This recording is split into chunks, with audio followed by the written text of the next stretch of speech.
Hello, I'm Ellie Witter from the Miami University Alumni Association, and it is my pleasure to welcome you to our webinar this evening, The Road to Resilience, Choosing Positivity and Purpose. In our final days of Women's History Month, we are excited to welcome the Happiness Through Hardship author, podcast host, two-time cancer survivor, and 1995 Miami alumna, Caryn Sullivan. A former sports media leader, spending years at the Target Center as well as Disney and ESPN media networks, Caryn inspires people to find happiness through hardship through her motivational speeches across the country. She has been on the Dr. Oz Show, Wendy Williams, Home and Family, and is a regular contributor to WTNH TV. Also joining us this evening is Dr. Howard Kleiman, culture, and was one of Caryn's favorite professors while she attended Miami. There will be time at the end for questions, so please submit your questions with the link just below the screen. And now I will turn it over to Caryn and Howard. Welcome. Thank you for being here. Thank you so much, Ellie. It has been such a pleasure to reconnect with Howard, which, by the way, it's so weird, Dr. Kleiman, to call you Howard. No, the statute of limitations is done, so it has to be Howard. Are you saying it's been so long since I graduated, which it has? Right. But I'm really excited about tonight. So thank you to the Alumni Association for virtually bringing us all together, Dr. Kleiman, for hosting this event with me.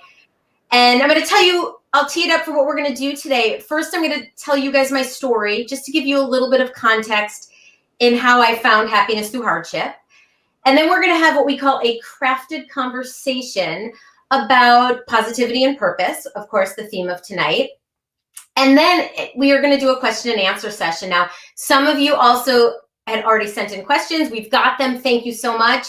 And for others of you, please put it in the chat. We've got someone, Emily, moderating us here, and she'll be able to send those to us. And we'll have a little bit of participation here and there. So please feel free to comment, and we will get those within, hopefully, within a few seconds. So I'm excited to share with you guys my story, though it's not always easy, but hey, it's my life, and it's how I found joy within this journey. So after Miami, I graduated, as you heard, in 1995. I moved back home for a job with Sesame Street Live. I used my comm degree throughout my career, which started in entertainment with the Muppets. And then I moved on to Target Center, the Timberwolves and Lynx. And eventually, my sports media and entertainment career took me out to the East Coast, where I eventually met my Prince Charming. And we then got married. And 3 months after we were married, we found a lump. And because my parents raised me to always get things checked out, we went in and I found out that, lo and behold, 3 months after we were married, I had stage 2 breast cancer. Now, that first day, I think we were in so much shock that the tears did not start flowing until the second day. And we went into the nurse navigator's office and we sat there, and I remember bawling my eyes out, breathing deeply, sniffling probably into my sleeve because I was crying so hard. And Nurse Michelle looked at me and said, "Caryn, why are you so upset?" And I'm like, "Michelle, what do you mean, why am I so upset? I was just diagnosed with cancer and I'm a newlywed. I'm supposed to be happy." And she looked at me and she said, "Caryn, cancer doesn't have to rob you of your joy. You can choose to be happy. You can choose to find joy." And I had this moment where I thought, wow, that's really profound. But nothing like this, of that magnitude, had ever happened to me. Here I was facing cancer. And how was I going to find a little joy? And what I'll tell you, especially now in reflection, but even at the time, my husband and I actually made that first cancer diagnosis a little bit of an adventure. Now, for those of you that are on here that have known me for years, thank you for coming and cheering me on tonight. You know that I've always been somebody that I had so much pride in my really long, dark, thick hair. I loved it. So when I was told I was going to lose it, I was nervous. This was the way that I, in some ways, defined myself. So my husband and I went into the bathroom when those clumps started to come out, And we started to cut different haircuts because I never had short hair. So we did the bob, we did the uneven, we did the mohawk. And then he shaved all my hair off. And in solidarity, he shaved off his as well. We did a lot of silly, fun things. And I'll kind of laugh right now that I'm not saying that we created the marathon binge watching, but we spent a lot of time getting DVDs and watching back-to-back movies, or even some of the box shows. I mean, today's day and age with Netflix, I think we all do that to some degree. But when after a chemotherapy session, we would make it fun. And if I didn't feel well, we would just kind of curl up and we would watch some of our favorite shows.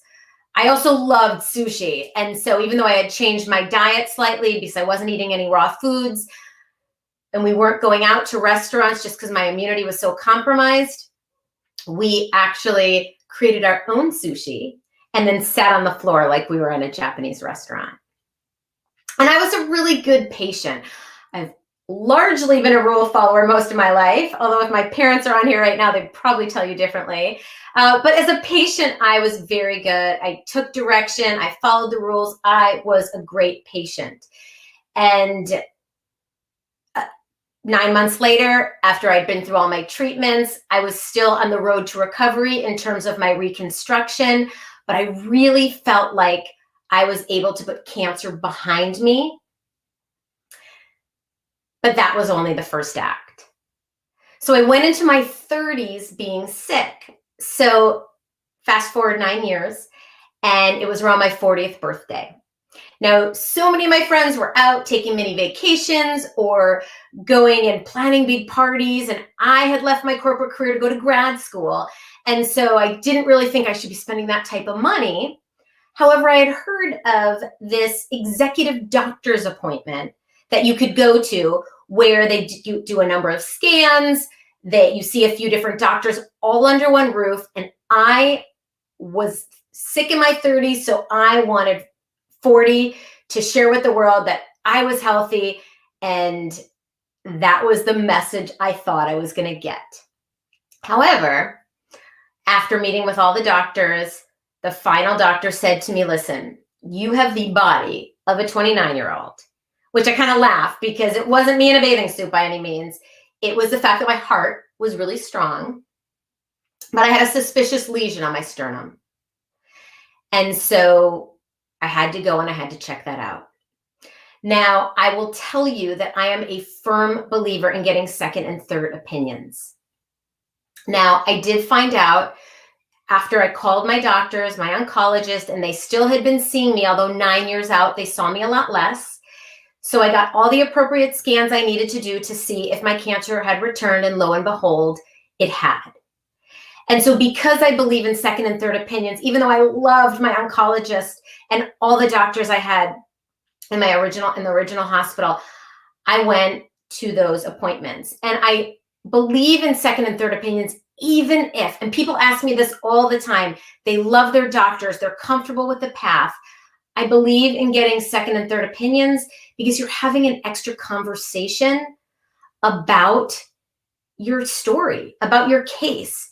And for me, having those extra conversations helps me digest it, helps me feel like I'm making the right decisions for myself. Now, at my second opinion, I walk in with my husband up to Yale, New Haven. And my husband has been my rock through everything in life, especially my first cancer, and then as well as my second. So we walk into the room, we sit down, we wait for the doctor. He walks in with a big smile across his face, and he sits down and he says, hi, Caryn. He introduces himself and says, do you know what's going on here? And so I say, yeah, of course I know what's going on here. I've had cancer once. You probably read it in my file. The cancer has returned. It's in my sternum. I hope I don't have to lose my hair, but hey, if I do, I'll take it again for the team. And I'm talking a mile a minute. Well, because that's what I do. And he says again, okay, Caryn, do you know what's going on? And I look at him and I said, yeah. As I said, there's a little bit of cancer. It looks like it's in my sternum. It's the same cancer as before. So I know what I've got to do. I'm brave. I can take care of this. Just let us know what you think we should do. And we're there. We'll do it. We'll do it again. And he pauses and he says, Caryn, it sounds like nobody has told you that you have stage 4 disease. And all of a sudden I hear, and I turn around and I look and I see my husband, who has always been my rock, leaning over the side of the sink, his knees buckled, his face green, and the doctor is continuing to talk. So I'm looking at Kevin and I'm looking at the doctor and I'm looking at Kevin and I'm looking at the doctor and I'm thinking, why on earth is Dr. DiGiovanna still talking? Because Kevin's over there, he's going to pass out. Do I go hug him? Do I go ask the doctor to stop? But do I listen to the doctor? Because the doctor is telling me I have stage 4 disease. What? Is that why he's sitting over there like that?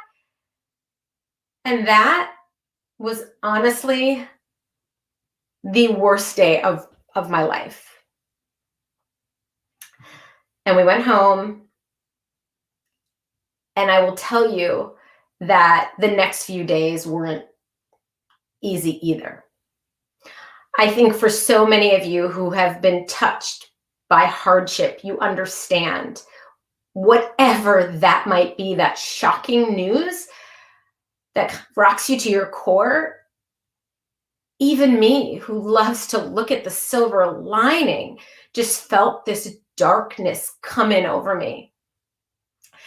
And I remember crawling in my son, my beautiful miracle baby that we didn't know if I was even going to be able to have a baby. But luckily, the chemotherapy, the first time around with my treatments, did not ruin my reproductive system.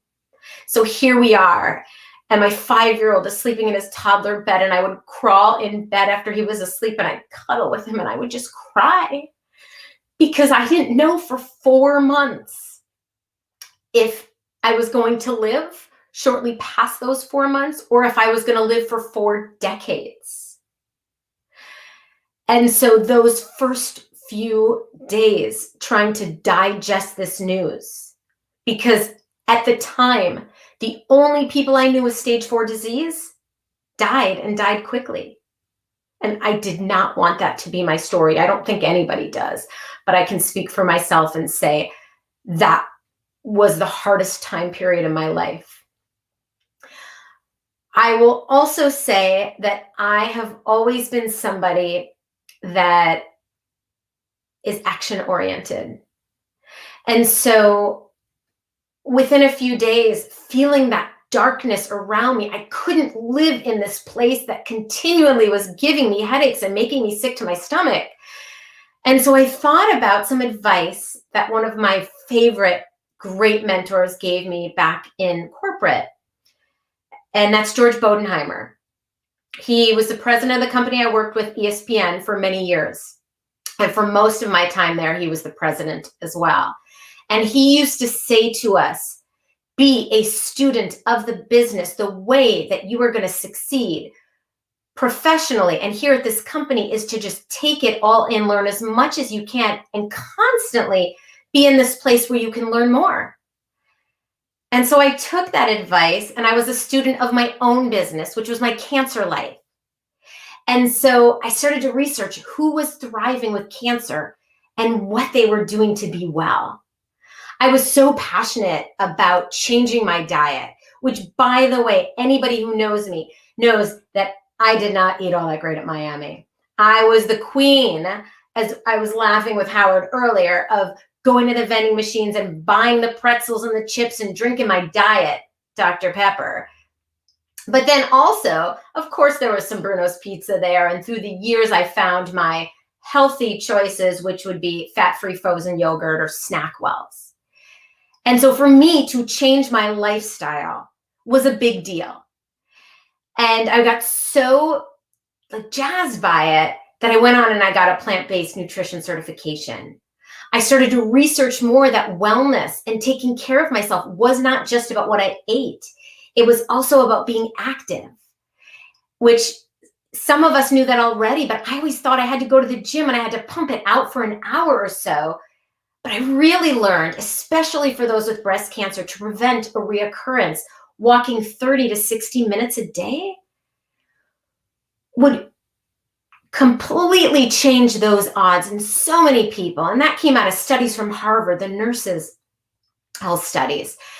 And then I started looking into mindfulness and meditation, something that I always thought just wasn't for me because my mind moved too fast. My body moved too fast. I could never shut it down.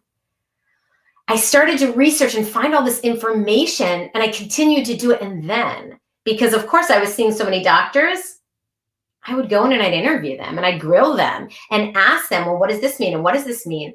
And I built up what I would call my wellness team.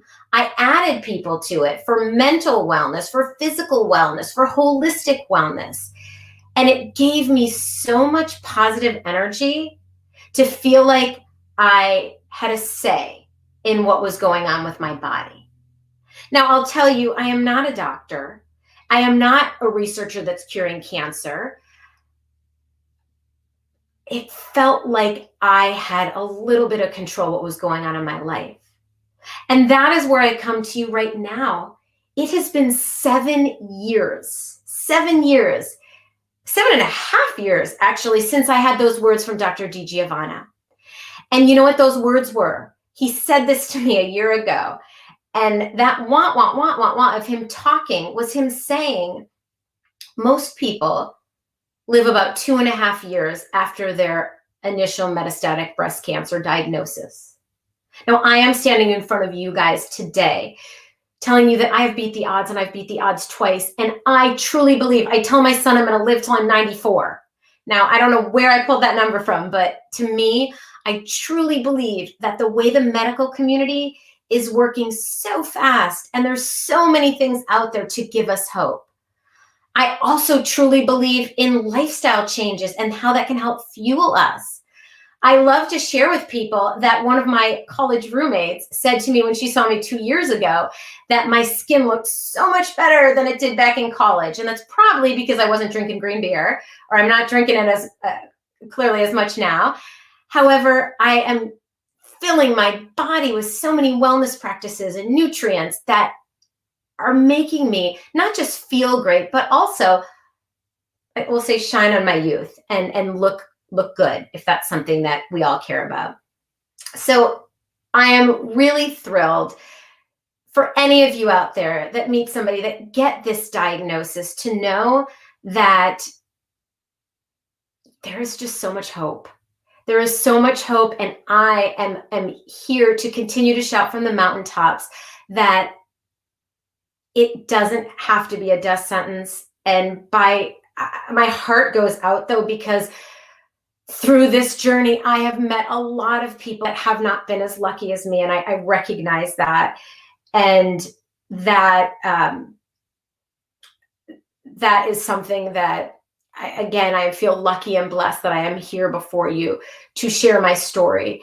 And I will also say, I don't believe that you get diagnosed twice with cancer and live and thrive with stage 4 and do nothing about it. So for all my sisters and brothers who aren't able to be here with me today, that have been a part of my journey in this, they have fueled me to continue to share my message. And I've got a number of them. Today, I'm here to really share with you about my journey, and a journey with positivity and finding purpose. I believe that my purpose in life is to do this. I started my company, Pretty Wellness, 6 years ago, over 6 years ago, where I started sharing all that I learned about how you can take small steps towards taking better care of yourself and how you can thrive personally and professionally.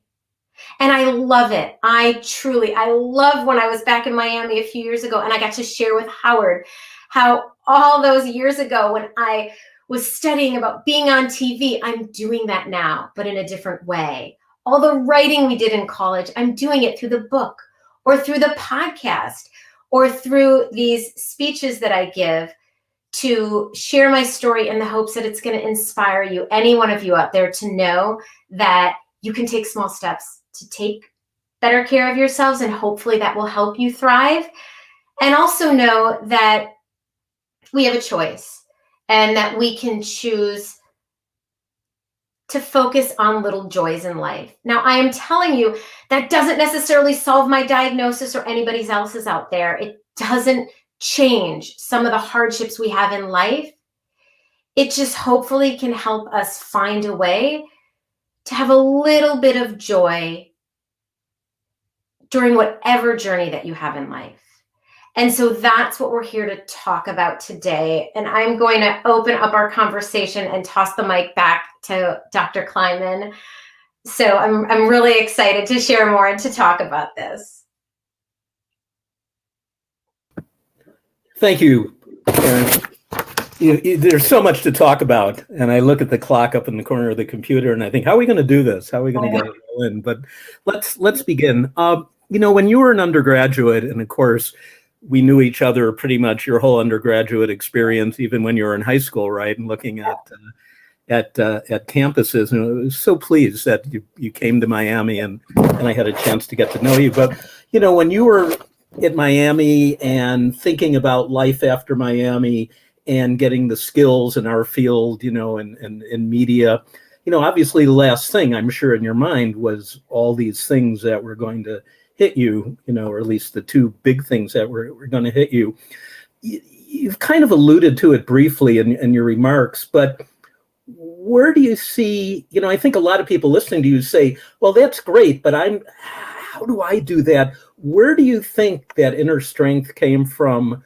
What gave you the ability to say, I'm not going to let these events just roll over me, but I'm going to take some, ownership over this situation?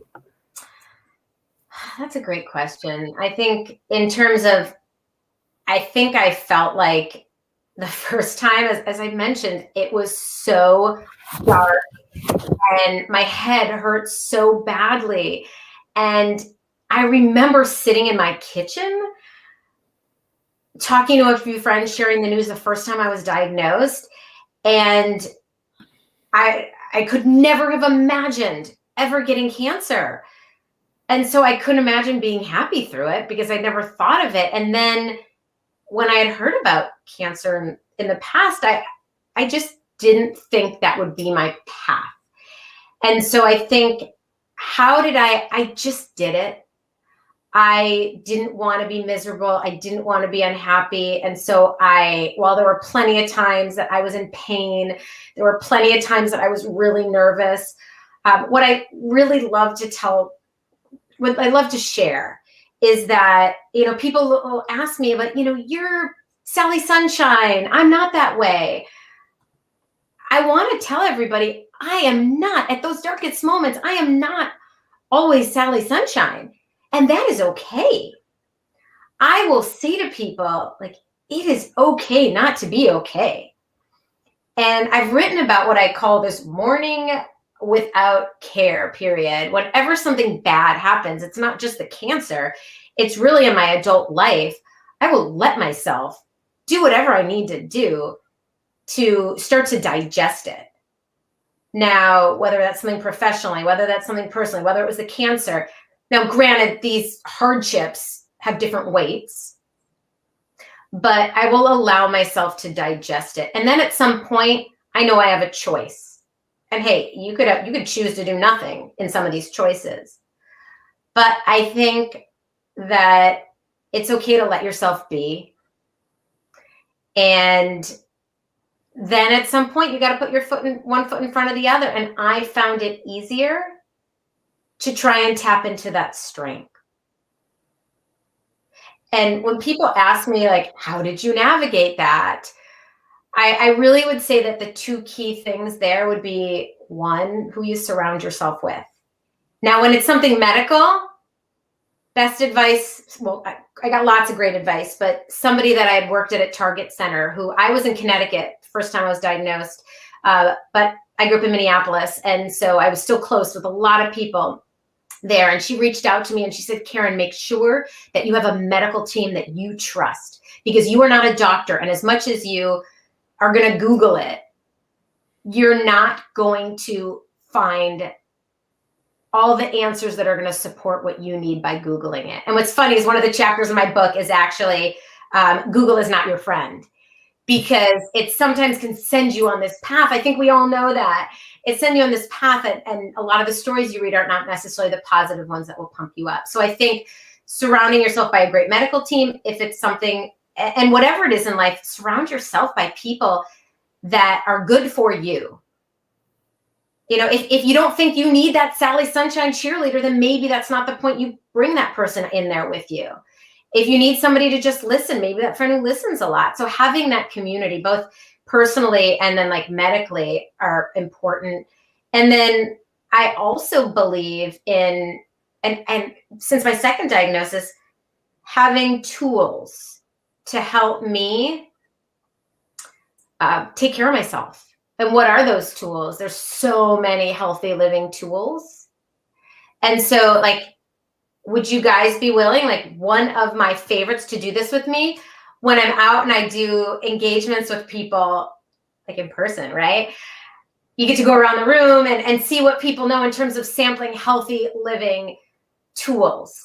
To some people that might be yoga, so then they know breathing exercises. To some people, maybe it's their workout and running. To some people, it's writing in a journal. I will say I've tried all of these. There's so many tools out there. I encourage people to find something that works for them. The two that have worked the best for me that are super cheap is one, journaling. When I get like really upset, I go and I just write. And sometimes it's just like really silly things, but I just get it out, like a brain dump. And the other thing that I do is I do breathing exercises. And so for those of you that do yoga or who do a lot of meditation, you probably know there are so many breathing exercises. But for those of you that don't, it's as simple. Like if you're going in to an office and you're about to ask a boss for a promotion, or you are walking out of the room and your child has just done something that you want to start yelling, but you stop yourself. Like there are so many different things in life. And when I walk into a doctor's office or into a scan and I'm nervous, I may not have time to go do yoga to calm me, but I will take deep breaths in through my nose, hold it, and then out through my mouth. If you'll join me, take it in through your nose, hold it for a few seconds, out through your mouth. And so again, there's so many, I love to talk about the tools that I've used to help me. And so for any of you, whether it's asking questions here or I talk about healthy living a lot on Pretty Wellness on Instagram. You can always reach out and ask me questions there. I believe that little tools can help us take small steps towards, living a little better life, the life that we want to live that's purposeful. Caryn, you just towards the end when you said about going into a boss's office, kind of anticipated what we'll ask now, which is, what's happened to you is unimaginable to most people. And thankfully, it's not something most people have to imagine, at least at the age that you were. Right. Thank you. But it is more imaginable. Lots of us have had incredible stressors in our life, the death of a loved one, the loss of a parent, something terribly going wrong in a relationship or a friendship or a job. Can you kind of talk about how portable your approach to your health situation is to all these other kind of non-directly health-related issues? They certainly sometimes take a toll on our health, but they're not a health issue the way you have had to deal directly with these, challenging health issues. So I think, listen, I will also say that just because I have this certain hardship doesn't make anybody else's hardship not as heavy or dark. It's all relative. And so I want to encourage people that when you're going through a hard time, whatever that might be, reach out to somebody, whether that's somebody medically, a therapist, a social worker, whether it's a career counselor, maybe it's something that's going on in your career. And yes, you can go to friends and a support system, but talking to somebody is huge. And many times I love to hear from a medical professional or another certified professional, because they'll help take me down a path that maybe I hadn't already thought of. Those are things clearly I learned from my medical journey, adventures, but also through being in corporate. There are many times that, you can go and vent to your friends as much as you want, but ultimately when I did, as I grew the ranks in my career, you would have these coaches that would help you with your executive presence and dealing with leadership situations. And I think that can be really powerful with whatever hardship you're going on in life is drawing upon that. I also think that it's important that no matter what intensity is going on in life, the stressful kind, is having some sort of, that's what I'm looking for, area, like not an adventure, a hobby, a purpose outside of what you need to take care of, right? So if you're sick, you're not just the sick cancer patient. If you're going through insert hardship here, divorce, like you said, like you're not just that one thing. Try and find something that brings you joy. And to me, it's always been about the little things. Now, I will laugh because my friends know I used to watch Days of Our Lives in college. And to this day, half the time I listen to it, I put an earbud in, it's on my phone, and I'm walking around the house cleaning. So those people in Salem, if you're Days of Our Lives fans, have been a constant. I know that's sad and silly.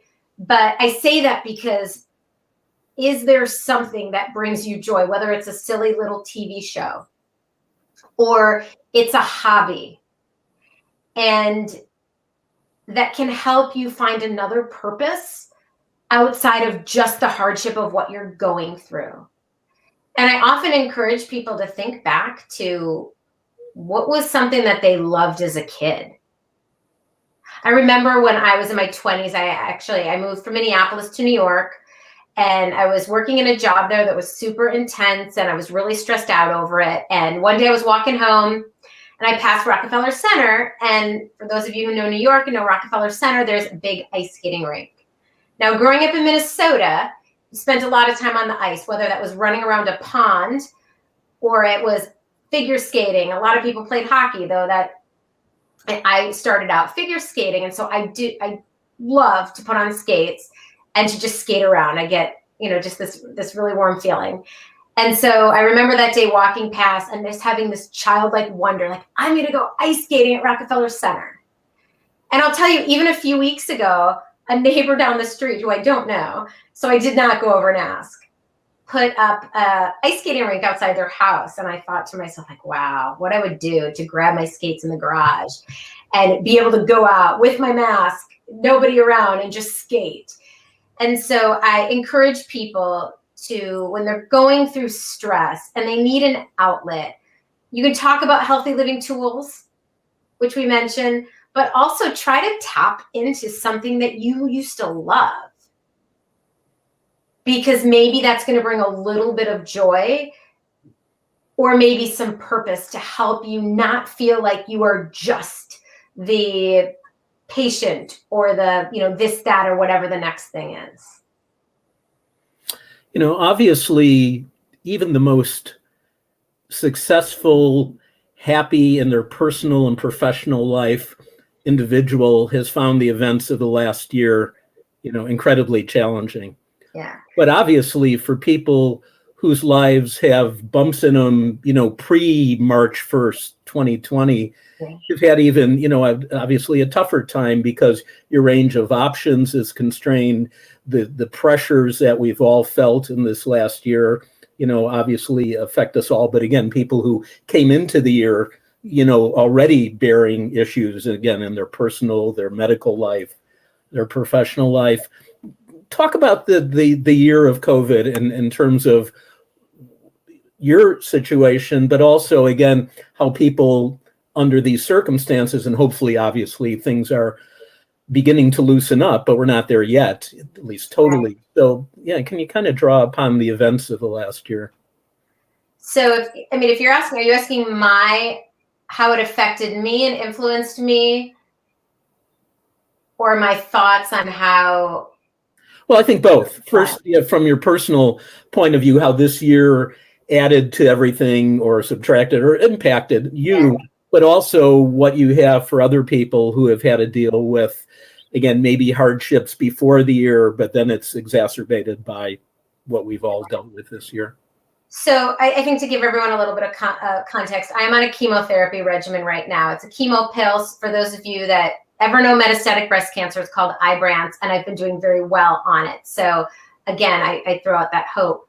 However, I will tell you that when you are on, my immunity is compromised. And so a few years ago, I got a fever. And when you get a fever, my body can't regulate itself. I go to the hospital. So 2 times in the 6 years I've been on this regimen, I've had to go to the hospital. And so, in March of 2020, when everybody starts to talk about COVID, what we see in the conversations my husband and I have, which then go to my doctors as well, is that we know you have a compromised immunity, and we're not sure you want to go to the hospital right now. And so, yeah, I started out to be pretty fearful, because before I knew if something was wrong and my body couldn't regulate it, I would go to the hospital. But should I get COVID or anything else, for that matter, a fever, I didn't want to go to the hospital at the time. And so we made a decision very early on that we were going to be incredibly conservative about what we did. And so in the beginning, I think, at least I can speak for, I'm in Connecticut. And so Connecticut, New York, Rhode Island, New Jersey, we were all among the first. Everything shut down. And so there were a lot of people that were there with me, that we were just staying home. However, when things started to open up, we started to stay closed. And then as it got nicer out, we started to open up a little, like by going outside and taking a walk, wearing a mask with somebody that was 6 to 10 feet away from us. We made a few other decisions, like my son plays baseball and loves it, and he was in elementary school. And so we wanted him to have socialization. He's an only child. How do we do that? And it's hard to have that message with a kid. So without going down too many lanes of the various decisions that we made, I will tell you that from a professional standpoint, having been used to, I'm an entrepreneur. I run my own company. I do it from home. While I love to be out and about and social, and I wish we could be on campus together right now, having this conversation in front of all of you guys, I was able to, as people said, pivot and do that because of technology. About once or twice a month, I was doing regular wellness segments on our local ABC affiliate, and I was able to pivot that as well. It's technology, and so do all that. So from a professional standpoint, I wouldn't say I reinvented myself. I just kind of looked at my strengths and looked at what I was doing, and I was able to figure out my new normal with that, which is something, as a stage 4 cancer survivor, I had to figure out my new normal and how to approach my life differently. But it's for anybody who's a parent out there, it becomes complicated with kids. And so I think, listen, I do not have all the answers, and I will surely say that I have learned that you just don't know what's going on in somebody else's house. And so the decisions we have made, I truly believe, are the right ones for us. And even though some of my good friends are doing totally different things, that's okay. I don't know all the details going in their house. And by the way, I know we've all been there where you get stressed out or you start talking about what the neighbor down the road is doing. That just doesn't serve me any good. I just would get stressed out about it. So I think I just kind of threw that out. Not saying I never had a bad day or was stressed out about things. There were plenty of times it wasn't easy. There were plenty of times my parents, I was Zooming with them the other night, and I haven't seen them in over a year. And I just started crying, because I am very excited to say that I am fully vaccinated now. And though I have a compromised immunity, we don't know if it's what that means. My doctors don't know, but I have hope, and I believe I'll be okay. But I'm slowly but surely trying to figure my way back in, and I don't have all the answers for me yet. And so I think it's trial and error, like seeing what works, what I feel comfortable with. And I think that is advice I give to people in so many different walks in life. Like when you're trying to navigate a path, I can sit here and tell you what worked for me and what tools, healthy living tools or connectivity tools worked for me. But you got to try it and figure out what works for you. And I'm still doing that. My wife and I have talked at times when we both sadly know in my family and my wife's best friend have suffered just unimaginable tragedies, loss of young ones in their lives. And we talk about it, the metaphor has always been that puts you on the other side of the glass, that you are now, if you have suffered this kind of tragedy, the whole rest of the world is on that side of the glass and you're on this side of the glass. And the idea is that everybody's life, you see people living their life and going ahead and you go, geez, they're doing that because they haven't been touched by this. They're on that side of the glass. Given what's happened to you, I think I know the answer because of how you have approached this, but did you ever feel, or do you still sometimes feel that the world is on that side of the glass and you and your immediate loved ones are on this side of the glass because of your situation? So I will tell you, I don't think I've ever said, why me? In the beginning of all this, like 16 years ago when I was first diagnosed, I truly believed I took it for the team. Now, as we've gotten older and there's different ailments and things that have come up, or we've had friends, family members that have died, I have learned, that was the naivety in me as a 30-year-old, right, when this first came along. I don't know how to answer that because I don't feel like I'm here and other people are there. I don't. There's been a little bit with COVID where I've had to have conversations with my son who's 12, who would say, but mommy, they, my friends are going into each other's houses. Why can't I go into a house? They're not getting sick. And that's where I feel like I'm kicked in the stomach. And I'm like, I just am honest with him in a sweet and simple way where it's like, because of my health, I am so sorry, but this is what our family needs to do. And this will pass. It may take longer than we want it to, but this will pass. And so that's just been my approach. I'm sure my mother told me this when I was a kid. Don't compare yourself with other people, Caryn. And I know I didn't listen when I was younger. But in recent years, professionally and personally, I just really believe that I can't compare myself or say I'm here, they're there, because there's so much we don't know that goes on behind closed doors. I just know what I know.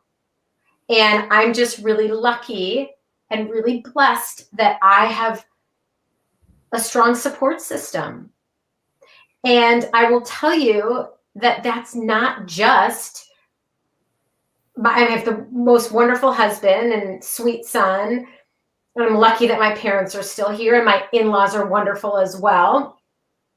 But I have some really awesome friends that I've been friends with since childhood, my college roommates, various people that even though they're not here in Connecticut with me, I'm taking walks with my college roommate at least once or twice a week by phone. And so I found ways to stay connected. And so I feel like I'm a part of people's lives, even though I've been much more isolated than so many. Sure. One of the things that everybody has in common who's on this webinar is the Miami experience. Yeah.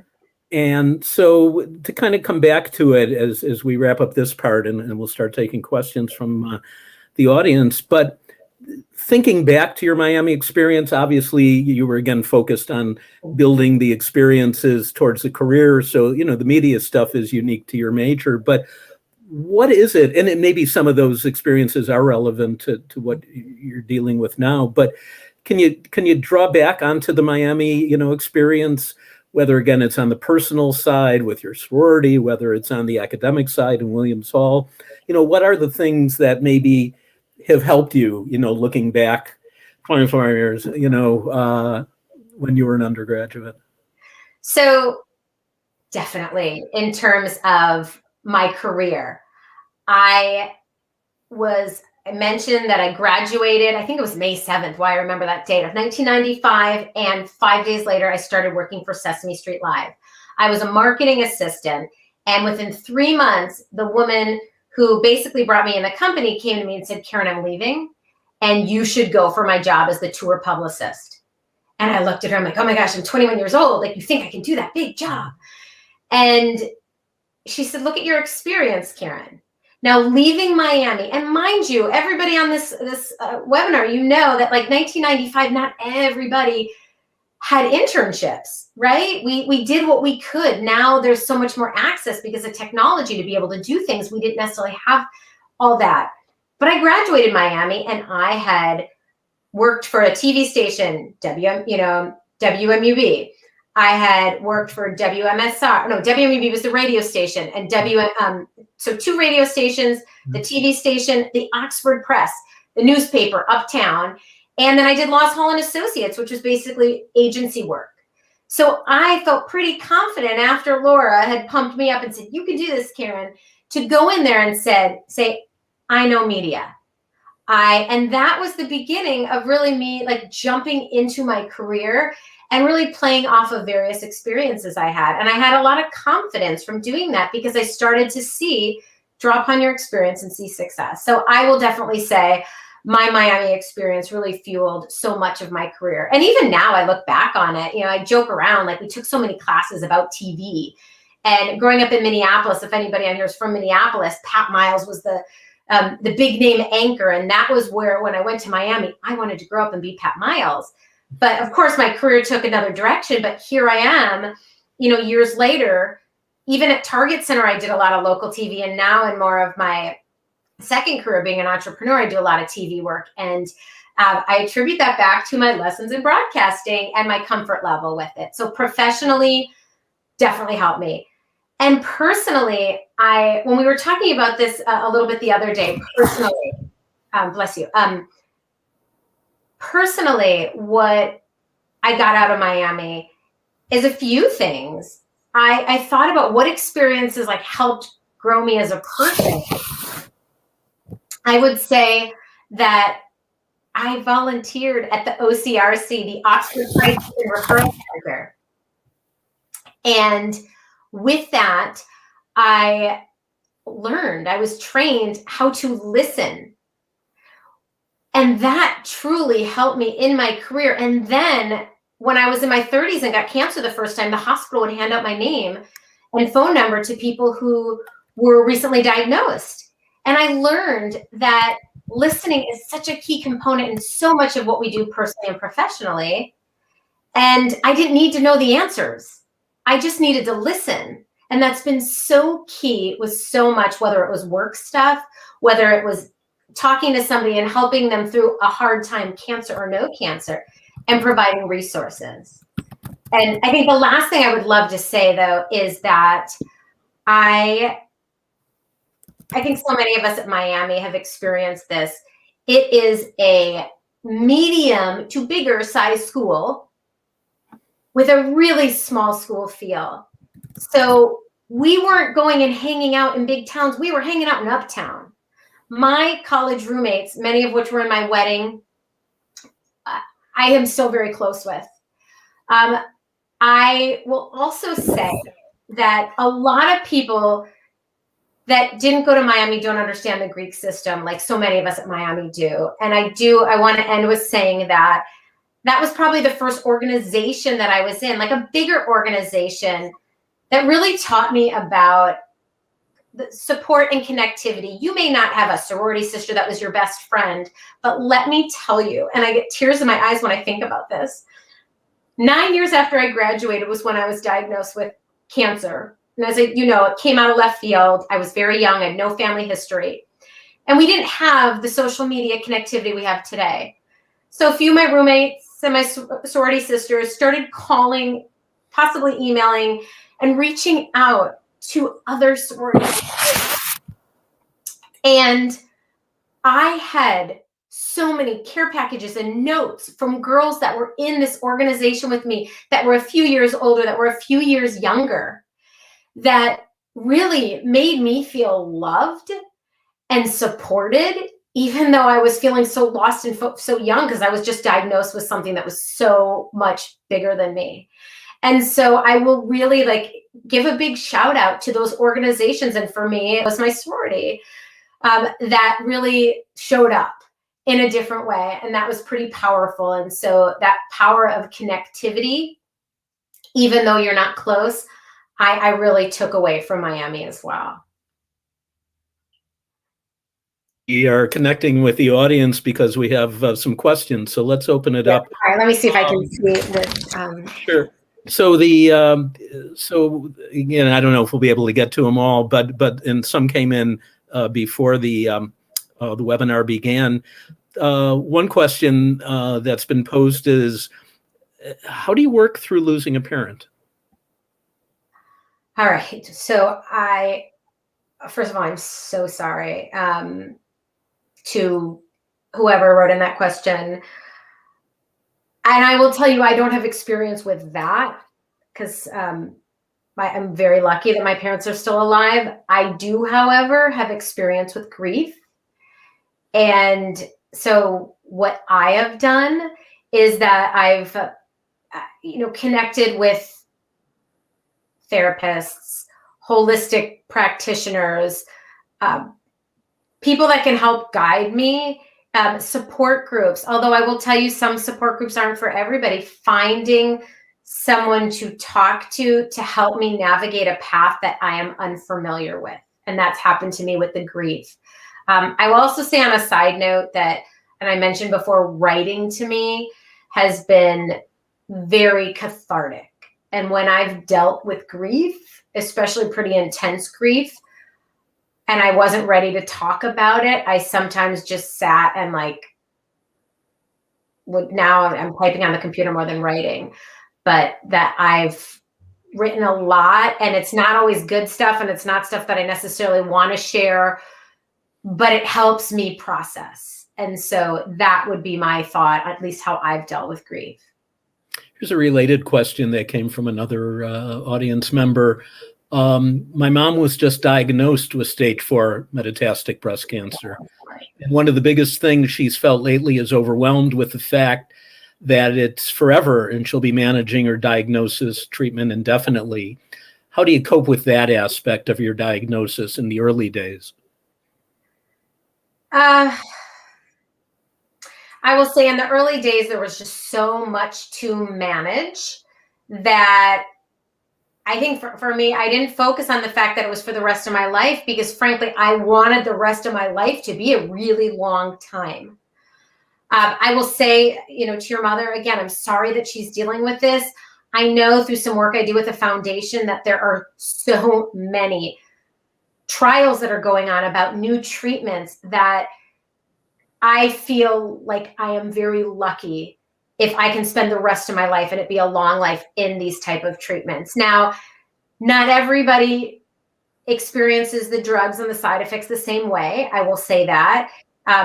I encourage her to just do what she needs to do right now to get through the initial diagnosis.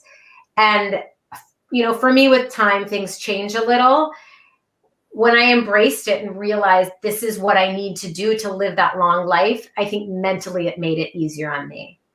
So I hope that answers your question. Yeah, but Caryn, let me follow up. I thought about this when you were talking before about, the fact that you're lucky enough to have, a very tight family unit. And that's great. And obviously not everybody is that blessed. But when you do have one, I've thought about this at times when things got bumpy, that you almost feel guilty about laying too much, on a loved one. You don't want them, you want to be so stoic about it. You don't want to put them in a situation where you're kind of passing along, all this tough stuff. Was that something that you had to kind of work out about, how much you would ask of? I mean, I'm sure your husband would give you everything that and more that he could, but did you ever think that I just don't want to draw that from him? I need to, control this and really kind of manage this more and let him still have some semblance of what was, a normal life.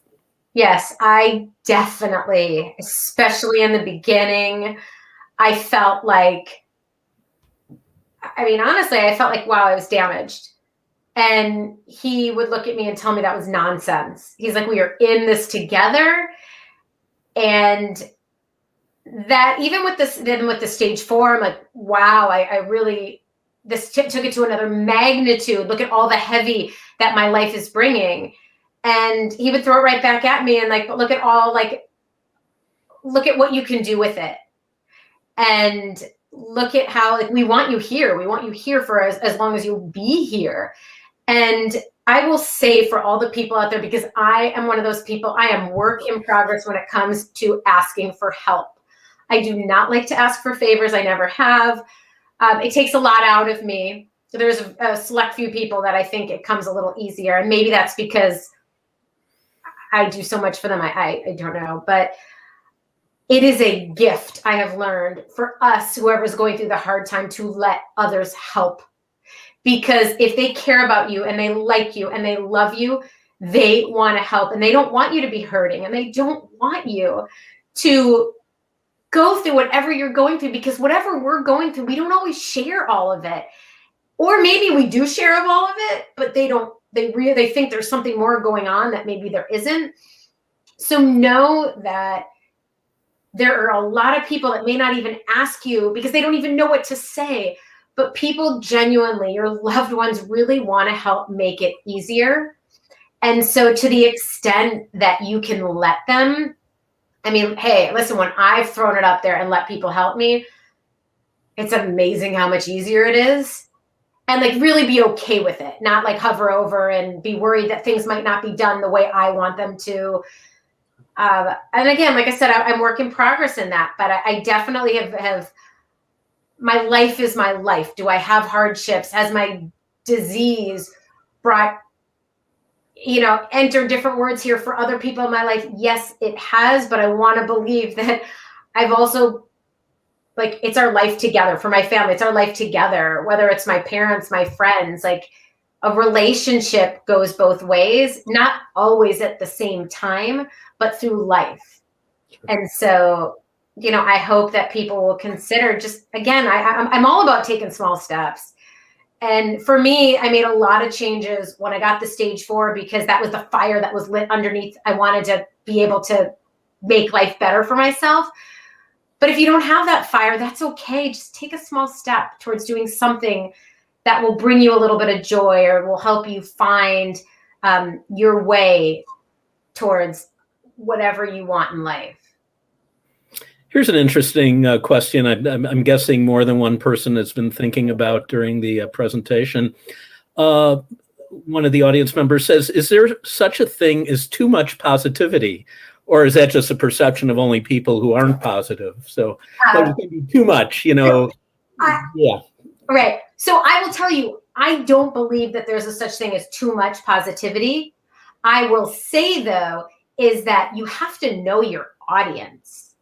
When I was talking about back when Greenwich Hospital would give out my name, and when I was in my 30s first with cancer, to other people, I would listen to know my audience. And some people did not want Sally Sunshine to show up. And so in knowing my audience, I was able to kind of cater, hopefully, what they needed. And so I know that there's like so much out there with media, social media, whatever, various books, like people are sharing their stories and their experience. And if it's not for you, then that person's not a fit for you. But there are other people that it might be. There are other people that need to hear that, the positive story or the tough love, taking it to another extreme. I think that we a lot of times we'll connect with what resonates with us. And if something doesn't resonate, then find something that does and that has that message that you might need. You talked during the presentation of all the changes that you made as a result of your diagnosis. The question came in asking, I guess, in a sense, to prioritize what change in your life do you feel made the most impact in your health and your life in general? Oh, my goodness. The most important one, well, I'm going to say two, but I'll do it quick. When I changed my eating, I was eating so much packaged foods and junk food. When I went and I ate real food, I mean, it's like I should have known. My body felt really different. And so I think in terms of like from a physical feeling standpoint, my body felt better. And by the way, they put me in menopause at that same time. They started with new drugs on me. So my body had the ability to just go awry. And sometimes it did. But I really felt this so much energy, which is why I love to focus on overall wellness for people personally and professionally, because that brain fog you sometimes get with the stress of work or life when you make those changes. The other thing that was huge for me was the mindfulness tools, was not just the breathing, but the meditation. There's a little practice that we're gonna, if you stay till the end, and I hope you do, that I'll mention at the end. It's called The Grateful Game, that I do with my son Most Nights. And it's actually Happiness Through Hardship is my book, but it's also a podcast. And it's how we end every podcast episode. And it's so near and dear to my heart. It is the littlest tool that has helped my mindset. And mindfulness is something I just didn't get before. And I think it's huge, absolutely huge. And so that might have almost been a bigger change, because I understood how eating clean could make me feel better. But the mind shift I had with having these new mindfulness, meditation, yoga, gratitude, insert whatever mindfulness tool you want there, that was life-changing for me. One of the audience members is interested, actually I'm sure more than one, in things that have helped you, external things, specifically the questions about books and also television. So a book, whether it's fiction or nonfiction, a television show, what have you consumed, in recent memory that's been helpful to you? Okay, so when it comes to books, recent, I'm really into nonfiction. I think I really always have been. And so there's some things I read because the podcast I'll have an author on. Right now I'm reading something about brain fogs in kids because I'm interviewing somebody. So if you ask me what I'm reading now, that's what I'm reading. I also love The Holistic Guide to Decluttering. It's a book about decluttering, not just your space, but your time. And so many of us just have time constraints. So I love that one. One of my favorite all-time books is Thrive by Arianna Huffington. And that is probably 9 years old. I just love, for somebody that came from, the media background, she's a media mogul. And so to see her tell her story about how she was such a workaholic and how that led her to really focus on this mindfulness component, that's what opened my eyes, really starting with her. And then I grew on to other things. So that's what I'm reading. Other media, right? Like I love podcasts. As a podcast host, I'm always sampling other people's podcasts. And so I love that. And TV, I still love TV. But I will tell you, as much as a good documentary is always inspiring, I really am a sitcom girl. My husband and I just love to watch stupid TV, things that are going to make us laugh. And our son's getting a little older now, and so we found a few we can watch with him, like that ABC lineup, if anybody watches The Goldbergs, Mixed-ish and Blackish. They're just funny. Some of them have messages, some of them don't, and we enjoy that. I also love Two Broke Girls. Like if you're doing Netflix or Apple binge watching, Two Broke Girls is hilarious. How I Met Your Mother, and of course Friends. That was like my husband and my all-time favorite. But I was a Friends girl. And Friends still resonates with current students, which is interesting because not all 90s sitcoms do. But yeah, right. You look at the clothes. So speaking of books, there was a question about whether your book would be a good gift to someone who's recently diagnosed with cancer. I'm nervous, says the writer, because it might emphasize their plight. Also, is the book helpful for a caregiver? So yes. So I will tell you, it's interesting that that's what you reached out and you asked me, because when I was first diagnosed, we went to Barnes & Noble, again, 2004. And all I saw there, I got a bunch of different books, and I would get the book about the person who went through breast cancer, and there was 300 pages of her story, and I couldn't relate.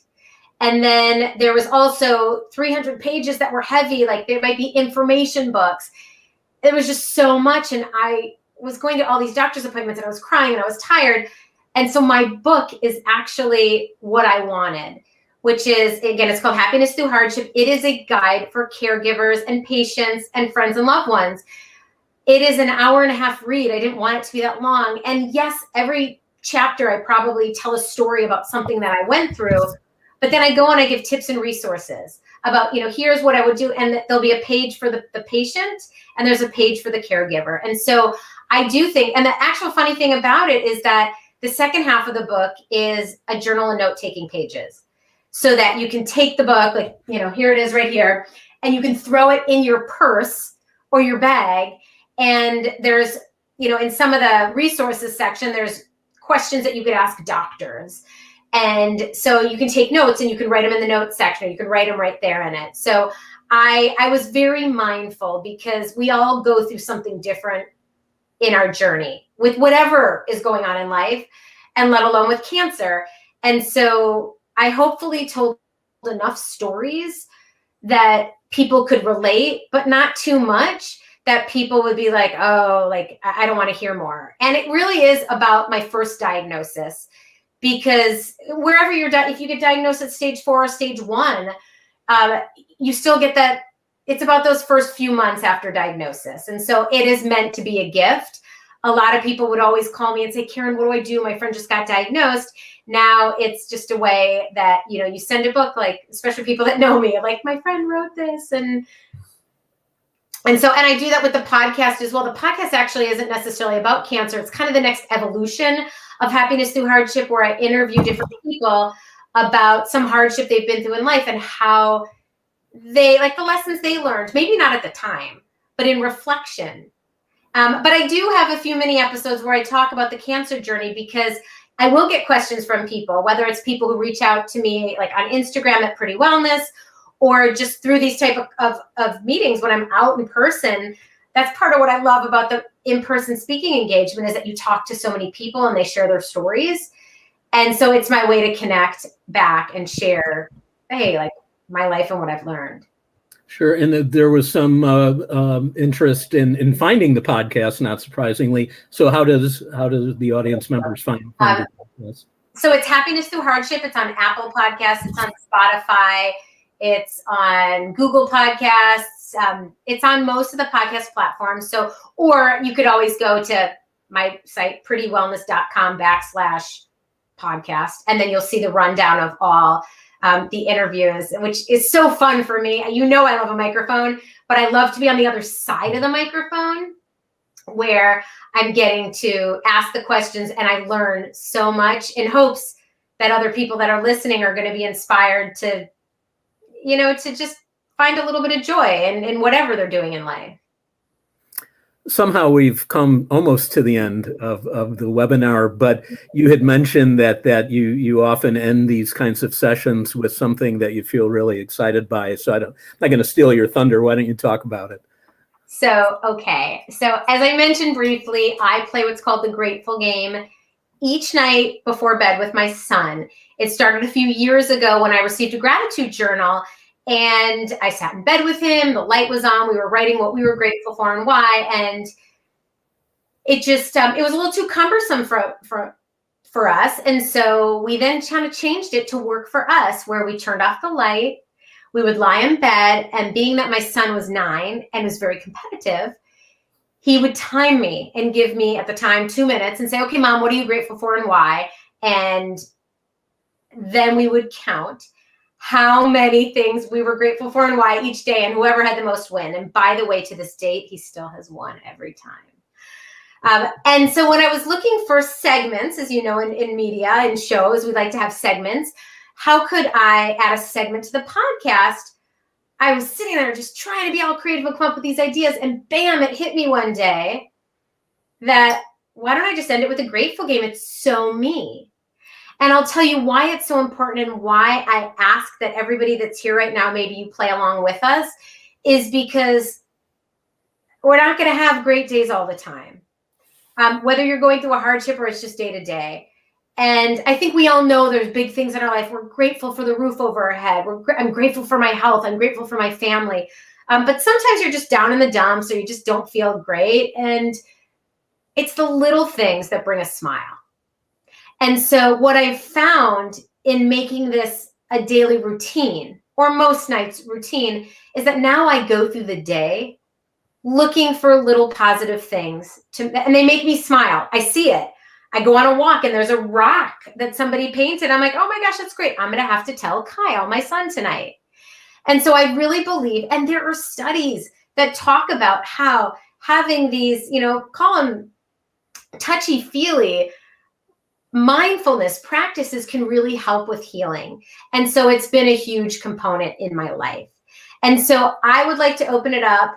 So for all of you out there that are here, if you don't want to throw it in the chat, that's okay. But I encourage you to do this at home with a family or friend and think about what you're grateful for and why. And I'll kick it off. I'll just give it a minute, and then I'll throw it to you, Howard, if you would be willing to do it. Sure. So I will say I am grateful for a few of my housemates that I think are on right now that sat with me as I was trying to come up with like some fun stories in prepping for all this, most of which I didn't use. But it's those little things that just make you laugh and bring you back. And, earlier today and yesterday, I connected with them as well as weeks ago when we knew about this. I am grateful for, and just because I'm looking at it, I'm so grateful for mason jars. Because for me, I make my smoothies, I put them in airtight. I'm using it now for my water.